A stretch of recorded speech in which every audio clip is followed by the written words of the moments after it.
Hello friend, कैसे हैं आप सब? उम्मीद है कि आप सब अच्छे हैं। आप लोग की तैयारी अच्छी चल रही है। ठीक दोस्तों, आज हम आप लोग के साथ सेट नंबर एपिसोड नंबर एक तरह से थ्री एपिसोड डिस्कस करने वाले हैं। और आप लोग को पता है कि ये उनके लिए जो बहुत मैथ में कमज़ोर हैं, जिनको बेसिक से सीखना है, उन्हीं के लिए वीडियो है। ठीक है ना? तो इससे पहले हम 2 वीडियो अपलोड कर चुके हैं। अगर आप नहीं देखें तो उस वीडियो को देख लीजिएगा, उसके बाद इसको देखिएगा। ठीक, तब आपको क्या हो जाएगा, कॉन्सेप्ट एक तरह से क्लियर होता चलेगा। और देखिए, हमने पहले ही बोल चुका हूँ, ये क्वेश्चन हम जीरो से मतलब इजी टू मॉडरेट, उसके बाद हम क्वेश्चन को क्या करते हैं, करते जा रहे हैं, क्वेश्चन के लेवल को हाई करते जा रहे हैं। ठीक है ना? तो आज का जो भी क्वेश्चन थोड़ा सा पहले के अपेक्षा थोड़ा सा मॉडरेट बोल सकते हैं। ठीक है, और कुछ इजी भी रहेगा। और ये आपका कॉन्सेप्ट्स के साथ साथ हम आपको ट्रिकी बेस्ड बना बताएंगे। ठीक है ना? तो वीडियो को पूरा देखिएगा। ठीक है, चलिए तो स्टार्ट करते हैं हम लोग क्वेश्चन नंबर फर्स्ट। चलिए, रहा क्वेश्चन नंबर आपका फर्स्ट। क्वेश्चन नंबर फर्स्ट कहता है कि मोहन ने एक मोटर साइकिल 10,000 रुपया में खरीदी और 150 रुपया सड़क टैक्स, उसके बाद 100 रुपया अन्य शुल्क रूप देने पर है। बताएं कि वह मोटरसाइकिल कितने में बेचेंगे, जिससे 20% का क्या होगा, प्रॉफिट होगा। ये बिल्कुल इजी प्रश्न है। इसको कैसे बनाएंगे? सबसे पहले देखिए, आप 110,000 दे रखा है, 150 दे रखा है और 100 दे रखा है। ये सबको जोड़ें तो उसका टोटल क्या आएगा, आपका सीपी आएगा। तो 10,000 यानी 150 और 100 कितना हो गया, 250। 10,000 कितना हो जाएगा आपका, 250। यानी 10,000 कितना हो गया आपका, 250। ये जो आया आपका, ये आपका टोटल सीपी आया। अब देखिए, 20% का मतलब क्या होता है? 20% प्रॉफिट का मतलब होता है कि 100 के सामान को 120 रुपये में बेचना। मतलब 10,225 जो दे रखा है, 50 दे रखा है, ये 100 का वैल्यू दे रखा है। आपसे कितना का वैल्यू पूछ रहा है, 120 का वैल्यू पूछ रहा है बस। ठीक है, इसको सॉल्व कर लीजिए। जीरो से जीरो क्या हो गया, कट गया। ठीक है, उसके बाद जीरो से जीरो क्या हो गया, कट गया। इसको आप मल्टीप्लाई कीजिए। जब इसको मल्टीप्लाई कीजिएगा तो आपको आएगा 12,300। कितना आएगा आपका, 12,300। तो राइट आंसर आपका यहाँ पर ए हो जाएगा। ठीक है, चलिए आगे बढ़ते हैं हम लोग। ये रहा अगला प्रश्न। देखिए, क्वेश्चन नंबर आपका ये टाइप 2 की तरह क्वेश्चन है। चलिए, क्वेश्चन नंबर यहाँ पे 2 कहता है, एक घड़ी 400 रुपया में बेचने पर 20% की हानि होती है। उस घड़ी को कितने में बेचा जाए कि 10% का क्या होगा, लाभ होगा। देखिए, 2% दे रखा। ठीक है, इसको देखिए कैसे बनाएंगे। पहले क्वेश्चन को देखना है कि दिया क्या और हमको फाइंड क्या करना है। तो 10% जो लाभ होता है उसका हमको विक्रय मूल्य फाइंड करना है। तो अब देखना है कि 400 जो दे रखा है क्या दे रखा है। तो 400 देख कहता है कि 400 रुपये में बेचने से 20% का हानि होता है। तो 20% का हानि का मतलब ये हुआ कि 100 के सामान को कितना बेचेगा, 80 में बेचेगा। यानी ये 400 जो दे रखा है, ये 80 का वैल्यू दे रखा है। कितना का वैल्यू दे रखा है, ये 80 का वैल्यू दे रखा है। तो 80 नीचे हो जाएगा। उसके बाद 10% लाभ का मतलब होता है, 10% लाभ का मतलब क्या होता है कि 100 के सामान को वह 110 रुपया में क्या करेगा, बेचेगा। तो यहाँ पर हम क्या करेंगे, हमसे यही पूछ रहा है कि 110 का मान कितना हुआ, यानी 110 का वैल्यू आपसे पूछा जा रहा है। तो 110 से क्या करेंगे, मल्टीप्लाई करेंगे। अब इसको काटिए। जीरो से जीरो क्या हो गया, कट गया। 8 से कितना बार में जाएगा, ये 5 बार में जाएगा। अब 5 से 110 में मल्टीप्लाई कितना होगा, 11 पचे 55, यानी 500, 550 कितना आएगा, 550। तो राइट आंसर आपका बी हो जाएगा। ठीक है, चलिए आगे बढ़ते हैं हम लोग अगले प्रश्न की तरफ। ये रहा अगला प्रश्न। देखिए, क्वेश्चन नंबर आपका 3। एक रंगीन टेलीविज़न 5,060 रुपये में बेचने पर 10% का लाभ होता है। यदि 4,830 रुपये में टेलीविज़न को बेचा जाए तो कितने परसेंट का लाभ या हानि होगा। ये देखिए, क्वेश्चन जो है ये ठीक आपका क्या, 2 का उल्टा है। 2 में क्या था आपका, विक्रय मूल्य फाइंड करना था, कितना बेचा है कि 10% का लाभ होगा। ठीक, इसका जस्ट इसमें है कि आपका विक्रय मूल्य दे रखा है। देखिए यहाँ पर देखिए, सेकंड में विक्रय मूल्य दे रखा है। अब आपसे पूछ रहा है कि लाभ या हानि परसेंट आपको ज्ञात करना है। ठीक है, तो इसको जस्ट उसका उल्टा लिखेंगे। कैसे लिखेंगे, यहाँ पर ध्यान दीजिए। यहाँ पर देखिए, 5,060 में बेचने से 10% का क्या होता है, लाभ होता है। तो अगर हमको यहाँ पर विक्रय मूल्य ज्ञात करने के लिए होता तो 10% लाभ का मतलब क्या होता है, 110। 110 को नीचे लिखते, लेकिन हमको परसेंटेज वैल्यू निकालना है, इसलिए परसेंटेज वाले को हम ऊपर लिखेंगे। यानी कैसे, देखिए 10% लाभ का मतलब हुआ कि 110 में बेचेगा।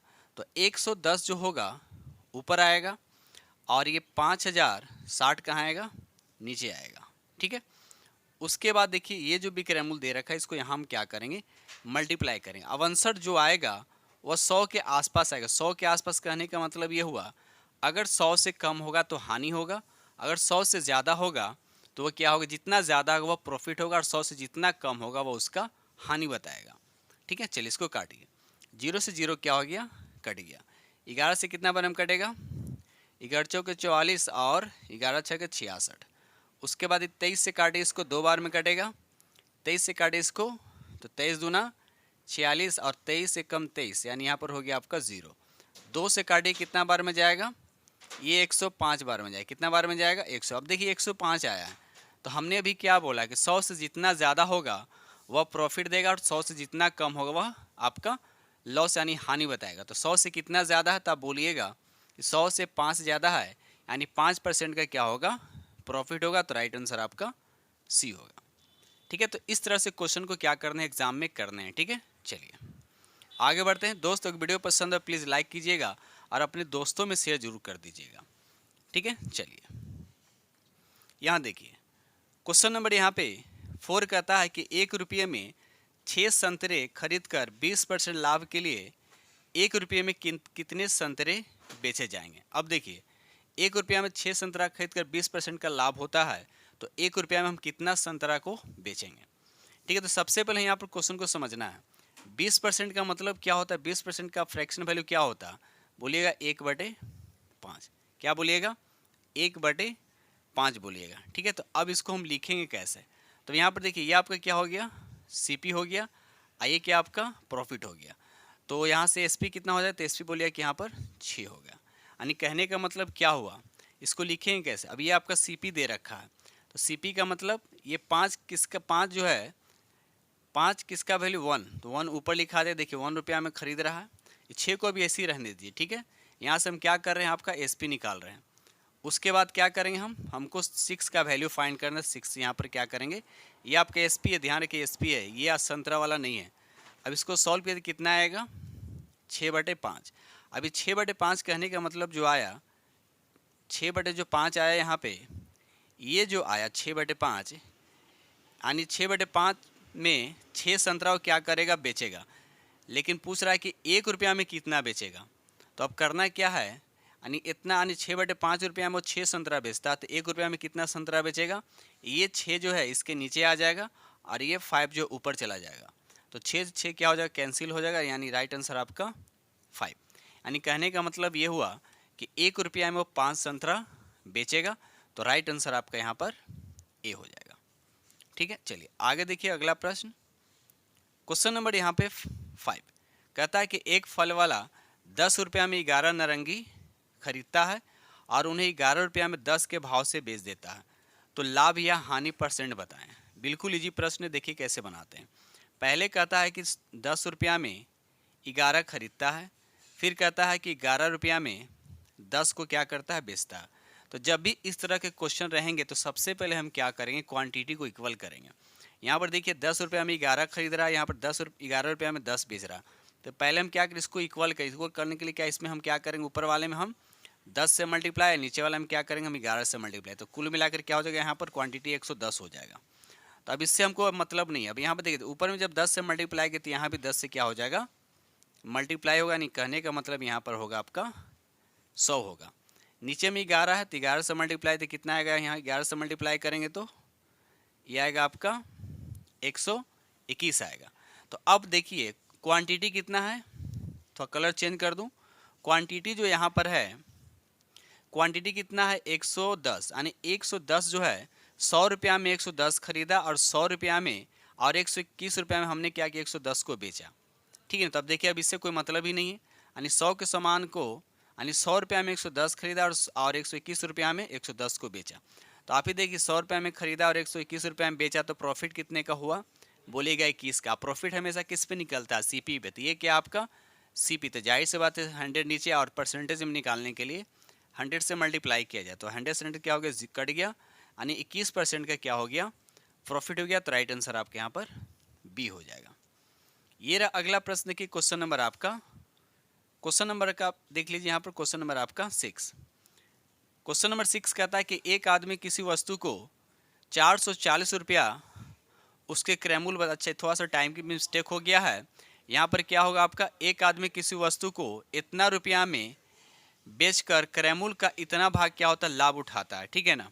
तो अब देखिए यहाँ पर करना क्या है, यहाँ पर देखिए बेचकर क्रयमूल्य का इतना भाग, तो यानी लाभ जो होगा, यानी प्रॉफिट जो होगा यहाँ पे क्रयमूल्य का यानी सीपी का 1/, यहाँ पर 10 ऐसे लिखाएगा। तो अब इसको थोड़ा समझना है यहाँ पे, ठीक है। यानी प्रॉफिट कितना होगा, यहाँ प्रॉफिट हो गया आपका 1, सीपी कितना हो गया आपका 10 हो गया। तब बोलिए कि एसपी कितना होगा, तो एसपी हो जाएगा यहाँ पर आपका 11 हो जाएगा, ठीक है ना। तो अब इसको बनाएंगे क्या, हमको क्या निकालना है, यहाँ पर देखिए क्रयमूल्य निकालना है।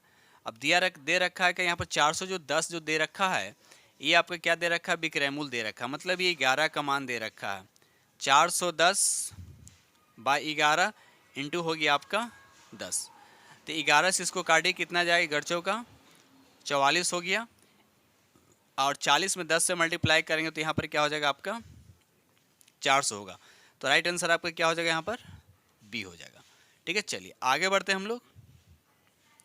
ये रहा अगला प्रश्न, देखिए क्वेश्चन नंबर आपका 7 कहता है यदि किसी वस्तु का क्रयमूल्य विक्रयमूल्य का अनुपात दे रखा है, यानी क्रयमूल्य विक्रयमूल्य का अनुपात दे रखा है, तो उस वस्तु का लाभ या हानि परसेंट आपको ज्ञात करना है, ठीक है।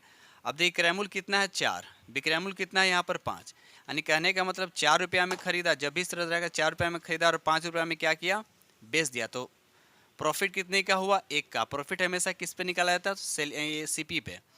तो ये 4 कहाँ जाएगा, नीचे। अब 1/4 का फ्रैक्शन वैल्यू परसेंटेज वैल्यू कितना होता है, नहीं समझ में तो बस ये 100 से क्या कीजिए मल्टीप्लाई कर दीजिए। अगर आपको डायरेक्ट पता है तो 1/4 का आप डायरेक्ट परसेंटेज वैल्यू लिख सकते हैं 25%। कितना होता है 25%। तो राइट आंसर आपका यहाँ पर सी हो जाएगा, ठीक है। चलिए आगे बढ़ते हैं हम लोग अगले प्रश्न की तरफ। क्वेश्चन नंबर यहाँ पे 8 कहता है कि कोई धोखेबाज दुकानदार माल खरीदने में 5% और बेचने में भी 5% की क्या करता है, बेईमानी करता है, तो उसका लाभ परसेंट आपको बताना है, ठीक है। देखिए ये कैसे धोखाबाजी करता है, देखिए समझिए। यहाँ पर खरीदते समय क्या करता है, जब आप खरीदता है तो क्या करता है, 100 रुपया का माल को, 100 रुपया का अगर माल है तो वो 105 रुपया का माल उठा लेता है। यानी कहने का मतलब वो कि 100 रुपया की जगह पे वो 105 रुपया क्या करता है, सामान वहाँ से उठा लेता है। ये हो गया खरीदते समय हो गया। और बेचते समय बेईमानी क्या करता है कि वह 100 रुपया के सामान को 105 रुपया में देता है। ये हो गया उसका बेचते समय उसकी बेईमानी हो गया, ठीक है। तो कहने का मतलब हुआ कि मेरे पास जो सामान हो गया वो 105 का हो गया, ठीक है।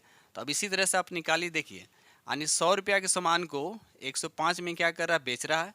तो 105 के सामान को बेचने पर उसका प्रॉफिट कितना होगा, तो बस इसको करना क्या है, तो 105 ऊपर जाएगा, 100 को नीचे लिखेंगे, अगेन 105 यहाँ पर क्या हो जाएगा, मल्टीप्लाई हो जाएगा।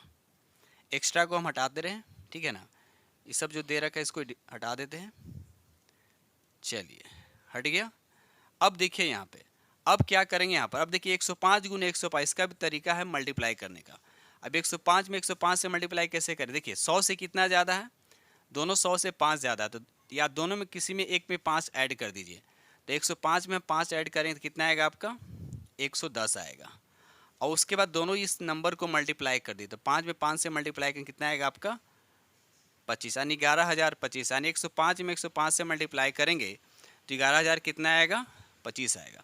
उसके बाद 100 से क्या किसको भाग कर दीजिए, 100 से भाग करें कितना आएगा आपका 110.25, ठीक है। यानी कुल मिलाकर वो बेचा कितना में 110.25, लेकिन वो खरीदा तो उसका लागत लगा था कितना 100 रुपया। आप देखिए 100 से कितना ज़्यादा है, तो बोलिएगा 10.25, तो 10.25 जो है उसका क्या हो गया प्रॉफिट हो गया। और परसेंटेज करने के लिए फिर क्या करेंगे 10.25 को नीचे 100 करेंगे और ऊपर उसके बाद 100 से मल्टीप्लाई करें, तो देखिए सीपी भी 100 है और 100 पे मल्टीप्लाई करने के लिए 100 से मल्टीप्लाई करना पड़ेगा। तो कुल मिलाकर यहाँ पर 100 से 100 कटेगा नहीं, राइट आंसर आपका 10.25 होगा। कितना होगा 10.25, तो यहाँ पर राइट आंसर आपका बी हो जाएगा। ये रहा अगला प्रश्न की क्वेश्चन नंबर आपका 9। क्वेश्चन नंबर 9 कहता है यदि 16 वस्तु का क्रयमूल्य 12 वस्तु के विक्रयमूल्य के बराबर है। देखिए इसको कैसे बनाएंगे, 16 वस्तु का क्रयमूल्य मतलब 16 सीपी इज इक्वल टू क्या हो जाएगा 12, उसका क्या हो जाएगा एसपी हो जाएगा, ठीक है। पहले इसको क्या करते हैं हम थोड़ा छोटा कर मतलब इसको काट दीजिए, 4 से 3 बार कटेगा, 4 से 4 बार कटेगा, वैल्यू हमेशा अपोजिट होता है। CP कितना हो गया आपका, CP हो गया आपका 3 और SP कितना हो गया आपका 4, यानी 3 में खरीदा और 4 में बेचा, ठीक है।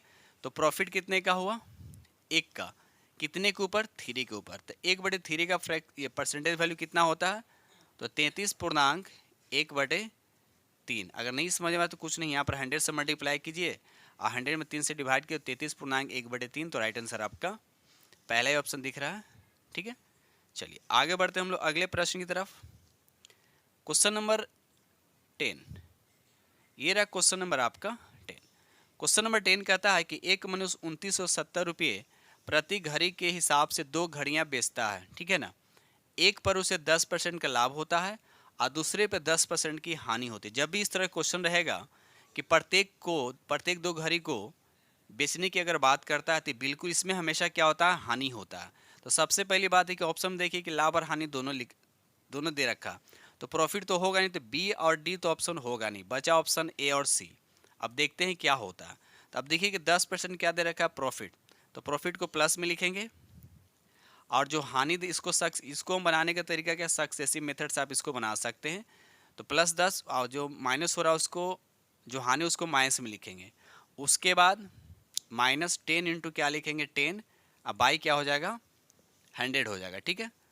ये तो कट गया, 0 से 0 क्या हो गया, यहाँ पर कट गया। कुल मिलाकर देखिए -1, तो -1 ये बताता है कि हानि हुआ, -1 क्या बताता है कि हानि हुआ। अगर प्लस में आता तो लाभ होता। तो यहाँ पर देखिए हमने क्या बोले, जब भी इस तरह के प्रश्न आते हो तो हमेशा हानि होता है। तो यहाँ पर राइट आंसर आपका ए हो जाएगा, ठीक है। चलिए आगे बढ़ते हैं हम लोग। ये देखिए अगला प्रश्न देखिए, क्वेश्चन नंबर आपका 11। क्वेश्चन नंबर 11 कहता है कि एक आदमी ने 2 वस्तुओं को 665 रुपया में खरीदा। 2 वस्तुओं को 665 रुपया में क्या किया, खरीदा। एक वस्तु को 5% लाभ पर तथा दूसरे वस्तु को 10% हानि पे क्या किया, बेचा। तो देखा कि दोनों वस्तु का विक्रय मूल्य क्या हो जाता है, बराबर हो जाता है। तो वस्तु का क्रय मूल्य ज्ञात करना, ठीक है। दोनों वस्तु का क्रय मूल्य ज्ञात, जब भी इस तरह का प्रश्न है तो हम क्या करेंगे, देखिए बराबर दे रखा है तो दोनों का CP अलग अलग मान लेते हैं। एक का CP मान लेते हैं x1 और दूसरे का CP हम मान लेते हैं x2। तो अब देखिए पहला कंडीशन कर रहा है कि 5% प्रॉफिट होता है, तो कितना हो जाएगा, 105 x1 हो जाएगा। उसके बाद 10% क्या कर रहा है, हानि, इसको 100 नीचे लिख सकते हैं, कोई दिक्कत नहीं है। उसके बाद 10% हानि कह रहा है, तो ये क्या हो जाएगा, 10 माइनस हो जाएगा 100 में से, तो 90 x2 कर दीजिए, यानी x1 हो गया आपका पहला CP और x2 हो गया आपका दूसरा CP, बाई क्या हो जाएगा 100। ये तो कट गया, इसीलिए न भी लिख सकते हैं, कोई दिक्कत नहीं है क्योंकि कट जाता है। 5 से कितना बार में कटेगा, 18 बार में, और 5 से 105 कटेगा 21 बार में, ठीक है। तो अब देखिए यहाँ पर वैल्यू, जब भी इस तरह क्वेश्चन, हमने अभी बोला कि जब भी इस तरह प्रश्न रहता है तो वैल्यू हमेशा अपोजिट लिया जाता है। तो x1 आपका क्या होगा, 18 हो जाएगा, और x2 जो हो जाएगा आपका 21 हो जाएगा, ठीक है। तो आपको क्वेश्चन में दे रखा है टोटल CP कितना दे रखा है, 600 कितना दे रखा है आपका, 50 दे रखा है, मतलब ये दोनों का वैल्यू दे रखा है। तो 18 और 21 कितना हो गया, 18 21 ऐड कीजिए, कितना आएगा आपका 39 आएगा। मतलब 39 का वैल्यू कितना दे रखा है, 650 दे रखा है। और आपसे पूछा है कि दोनों वस्तु का क्रय मूल्य अलग अलग बताने हैं। तो थोड़ा सा मैं इसको हटा देता हूँ इधर से, ठीक है। चलिए इसको हमने हटा दिया, ठीक है ना। तो अब देखिए यहाँ पर पहला वस्तु का क्रय यानी 18 का वैल्यू निकालना है पहले वस्तु का। तो काटिए, यहाँ पर 3 से 6 बार में कटेगा, 3 से यहाँ पर 13 बार में कटेगा, 13 से 65 5 बार में कटे, यानी 50 आया। तो 50 में 6 से मल्टीप्लाई करें, कितना आएगा आपका 300, यानी पहले वस्तु का क्रय मूल्य कितना हो गया 300, और टोटल वस्तु का क्रय मूल्य दे रखा दोनों का कितना 650, तो दूसरे वस्तु का क्रय मूल्य कितना हो जाएगा 350 हो जाएगा, ठीक है। तो ऑप्शन देखिए, यानी 300 उसके बाद 350, पहला हो जाएगा 300 उसके बाद 350। तो अब देखिए ऑप्शन यहाँ पे ऑप्शन ए और सी एक ही तरह का, लेकिन यहाँ पर दे रखा है पहला। तो पहले अगर हम बात करें तो पहले 300 उसके बाद 350, तो ऑप्शन यहाँ पर पहले ही जा रहा है, ठीक है। लेकिन यहाँ पर सी में 350 पहले दे रखा है उसके बाद 300, ठीक है ना। अगर एक ही ऑप्शन में होता तो कोई भी हो सकता था, लेकिन यहाँ पर जो पहले होगा वो पहले होगा। तो यहाँ पर राइट आंसर आपका ए हो जाएगा। क्वेश्चन नंबर लास्ट ये है 12। क्वेश्चन नंबर 12 कहता है कि 20 वस्तु का विक्रय मूल्य 16 वस्तु के क्रयमूल्य के बराबर है। इसको कैसे बनाएंगे, अभी थोड़ा देर पहले हमने क्वेश्चन सॉल्व किया था, उसी तरह का यहाँ पर यह है। तो 20 वस्तु का विक्रय मूल्य मतलब 20 SP इज इक्वल टू कितना हो जाएगा, 16 आपका CP होगा। ठीक है, पहले इसको छोटा कर दीजिए। 4 से 4 बार में कटेगा, 4 से कितना बार में कटेगा, 5 बार में। हमने क्या बोला, जब भी इस तरह करेंगे तो वैल्यू हमेशा अपोजिट लिया जाता है। यानी CP कितना हो गया आपका, यानी खरीदा है कितना में, 5 में, बेचा कितने में, 4 में। यानी 5 में खरीदा और 4 में बेचा, तो आप ही देखिए यहाँ प्रॉफिट होगा कि लॉस हो, जाहिर सी बात यहाँ पर लॉस होगा। कितने का लॉस हुआ, 1 का। और लॉस हमेशा किस, लॉस परसेंट हमें किस पे निकलता है, तो CP पे निकल रहा है। CP कितना दे रखा है, 5। और 1/5 जो है ये भिन्न में यानी फ्रैक्शन वैल्यू दे रखा है, इसका परसेंटेज क्या होता है, तो 20% होता है। अगर नहीं समझ में आया तो बस परसेंटेज निकालने के लिए आपको पता ही है कि 100 से क्या करते हैं, मल्टीप्लाई करते हैं। तो 5 से इसको काटिए, तो 5 से 100 20 बार में कट जाएगा। तो राइट आंसर आपका यहाँ पर 20% आ गया। ठीक है दोस्तों, इस तरह से हमने आप लोग के साथ 12 क्वेश्चन डिस्कस किया और ये आपका एपिसोड एक तरह से थ्री था। और ये जो भी उन स्टूडेंट के लिए जो मैथ में परसेंटेज में बहुत ही वीक है। ठीक है दोस्तों, इसी के साथ हम वीडियो करते हैं समाप्त और मिलते हैं अगली वीडियो में। तब तक के लिए थैंक यू वेरी मच।